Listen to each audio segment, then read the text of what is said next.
Dobrý deň, my sme žiaci 5. triedy zo základnej školy vo Vitanovej. Ja som Sonia. Ja som Tímea. A ja Andrej.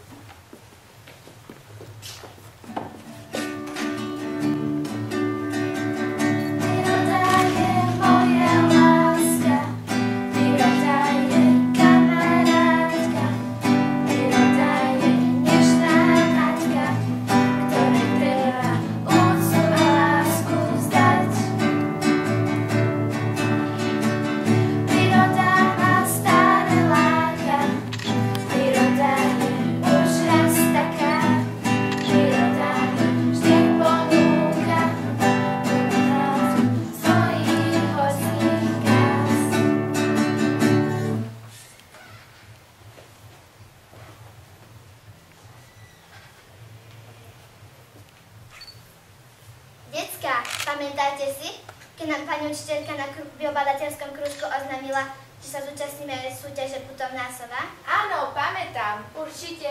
Ja som si hneď predstavoval jazdu vo vlaku v Ústovom lese, kde na každom konári bude nejaká sova. Ako v Harry Potterovi. Ale nie. Teraz už vieme, ako to naozaj je. A sme veľmi radi, že sme sa všetko o prírode dozvedeli. Pamätáte si, keď do našej triedy prišiel poprvýkrát Ujo Lesník? Všetci na ňo vyvalili oči. Mne sa vtedy páčilo, keď sme robili ten pokus s horninami. To bolo pekné, ako to šumelo na tých kameňoch. Podľa mňa bola aj tak najlepšia vychádzka do Juraňovej doliny. Neučili sme sa. Akože sme sa neučili, Andrejko, veď pán Jesky nám podal toľko zaujímavých, veď sa len pozrite. Spoznávali sme stromy, tvoru, šišky, A učili sme aj vek stromu z odbíleného pňa. ale aj svetové strany. A ako zistíme, koľko má tam ten strom rokov? Pozri sa. Keď je prírastok svetlý, pribudol na jar. A keď je tmavý, pribudol v lete. To znamená 1 rok. Tak počítajme spolu. 1, 2, 3, 4, 5, 6, 7, 8, 9, 10, 11, 12. Takže tento strom mal 12 rokov. A pamätáte si, ako sa určovali tie svetové strany? Počkaj, porozmýšľam. Tam, kde sú tie ledokoule najústejšie, tam by mal byť sever. Áno, máš pravdu, takto to je. Ja si zase pamätám ten zelený krížik na... Buku.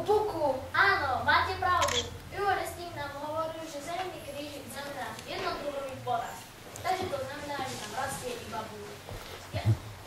Ja si spomínam, ako sme mohli pekne vidieť oddelený smrekový a bukový porast.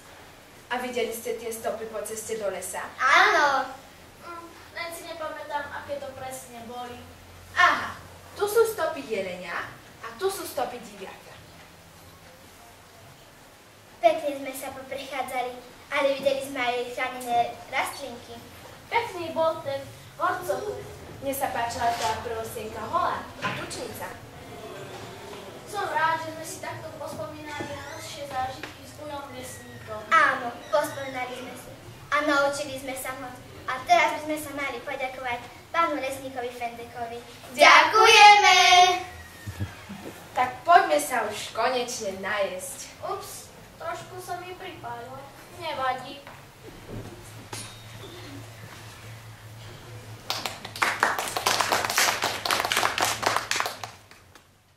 Na úvod dovoľte, aby sme sa vám predstavili. Sme žiačkami 8. ročníka. Ja sa volám Michaela, toto je Leticia a Adriana. Navštevujeme základnú školu s materskou školou vo Vitanovej.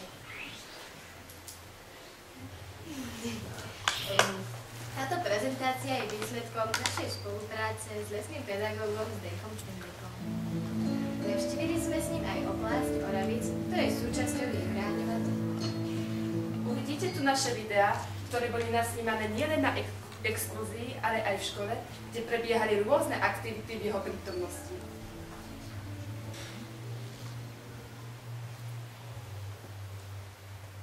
A čomu sme sa vlastne venovali na našich stretnutiach s pánom Lesníkom? Jednou z najdôležitejších vecí bolo naučiť sa rozoznávať spoločné a rozdielne znaky našich najbežnejších rybín. Ako je jedna biela, svrek obyčajný, borovica horská a borovica limbová. A ako môžete vidieť na videu, pán Mestík sa nám snažil názorne charakterizovať tieto znaky. A konkrétne tu sa nachádzame v Bobroveckej doline pri strome Borovica Limbová.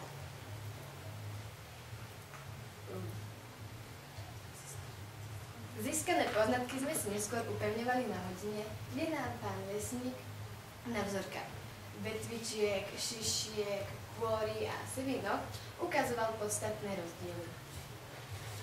Výsledky sme si neskôr zapísali do pripravených pracovných listov.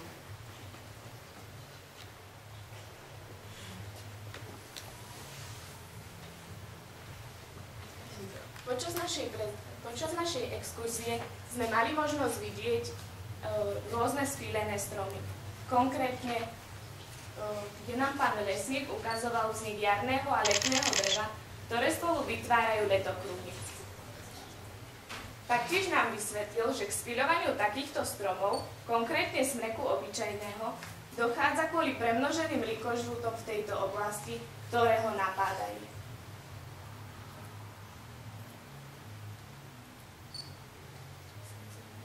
Samozrejme existujú rozdiely medzi jednotlivými typmi dreva, od čoho závisí aj ich praktické využitie.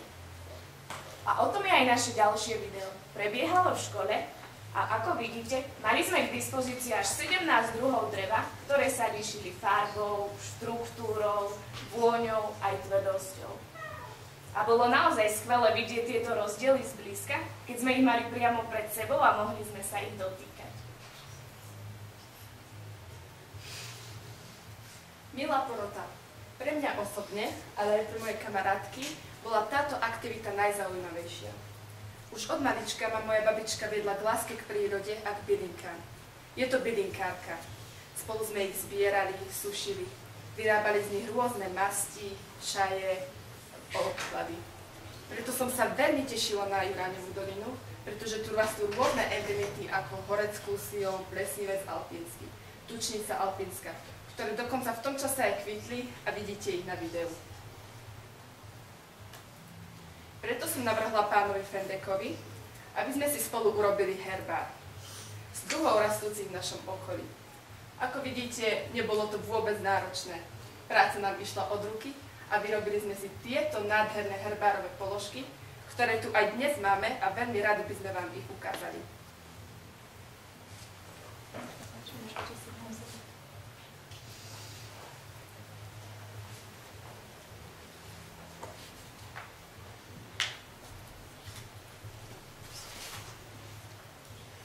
Aj keď pochádzame z vidieku a nie z mesta, bolo pre nás naozaj skvelé počuť, ako šumí les v Juráňovej doline. Boli sme tichúčko, aby sme počuli rôzne autentické zvuky prírody. Pôsobilo to na nás celá táto prechádzka relaxačne a Letinka dostala nápad, aby sme si kúsok natočili a vtiahli vás do atmosféry pokojného a kľudného lesa.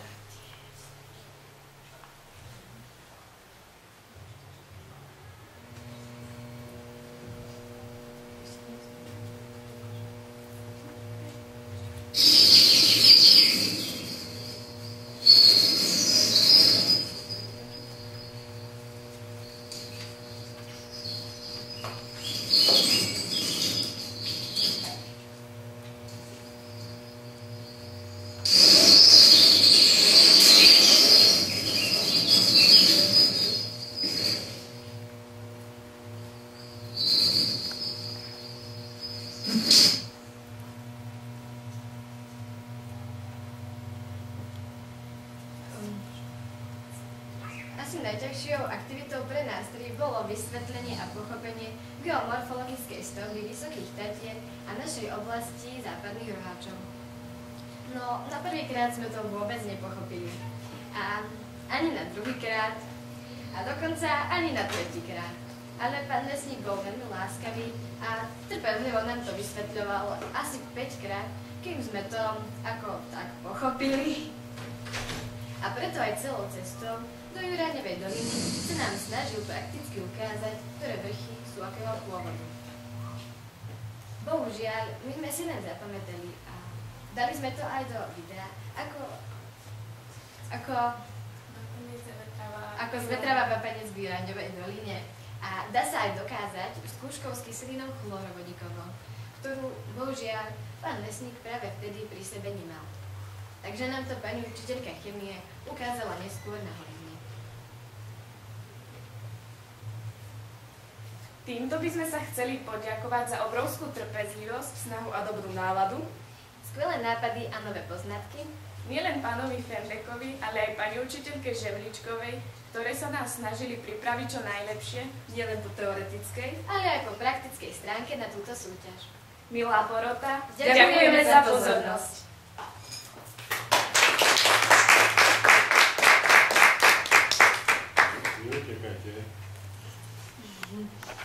Kolegyne? Ja sa zatiaľ opýtam, okrem Juráňovej doliny ste sa ešte prešli niekde?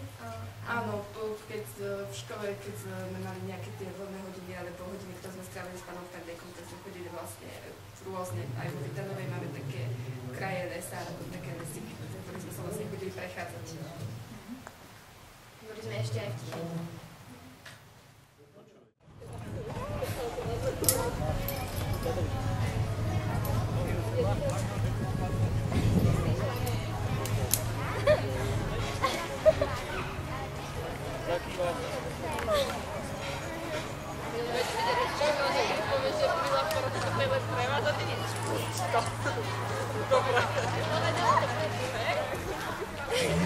Otázočky, že kedy teda už to vyhodnotenie, tak aby ste vedeli, aj my čakáme, ešte stále sa výsledky vyhodnocujú, vypisujú sa diplomy a my sa budeme z toho veľmi tešiť.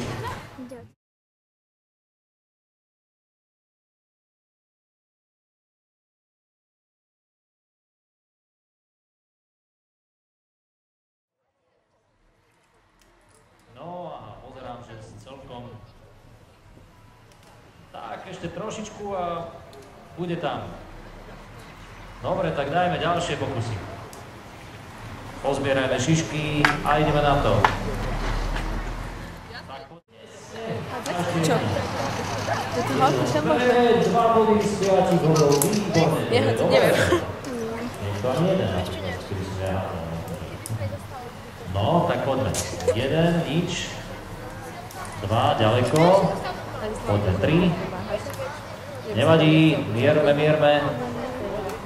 4 je tam a ešte 1. 5, nevadí, 1 bod je tiež dobrý. Tak poďme ďalšie. 1. Vo Vítanovej, pozrite sa, vo Vítanovej takto krásne, dievčatá, to je ručná robota? Áno. Takže žiadna tlačiareň. No. No a ukážte aj zozadu je niečo? Nie, dobre, nevadí. Takže putovná sova 2017, toto je, v sebe nevidíme trošku, aspoň vlasy si daj takto nejako. Tak, dobre. No áno, to bolo ono, to bolo to správne pohodenie. Dobre, výborne. Tak, priatelia, Vítanová sa vám predstavila v najnovšej kolekcii tričiek z roku 2017. Zatlieskajme, ďakujem pekne. Ešte niekto chce odprezentovať svoje trička? No, berte to. A ja teraz prezradím, že najviac bodov, ale bolo to len veľmi tesné. Ja som ináč nepovedal, že za tretie miesto bolo 144 bodov, za druhé 146 a so 148 bodmi vidíte, aký veľmi tesný rozdiel medzi týmito tromi miestami, takže všetci ste boli výborní. Je družstvo M6, 5. ročník z Vítanovej. Sonia Karasová, Timea Bartošová, Andrej Šinál, pani učiteľka Šimona Gareková a lesný pedagóg Zdeno Fendek z ochranného obvodu Oravice.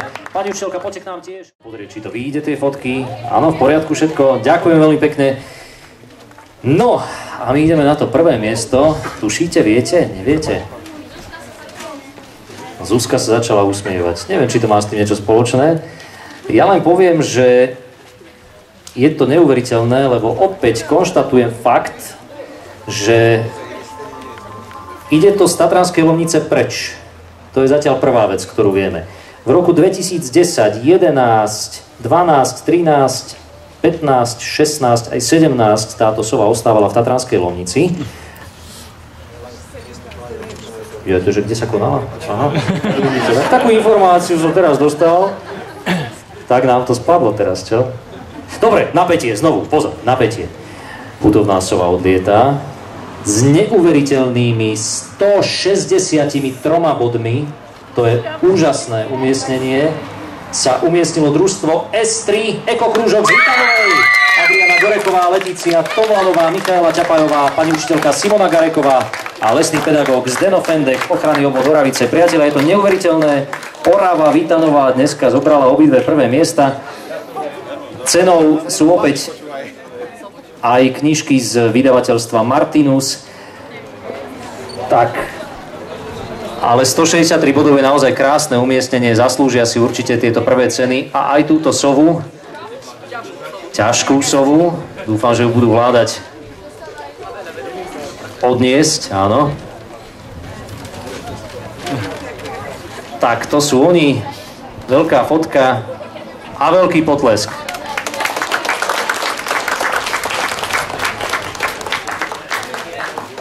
Ďakujem pekne.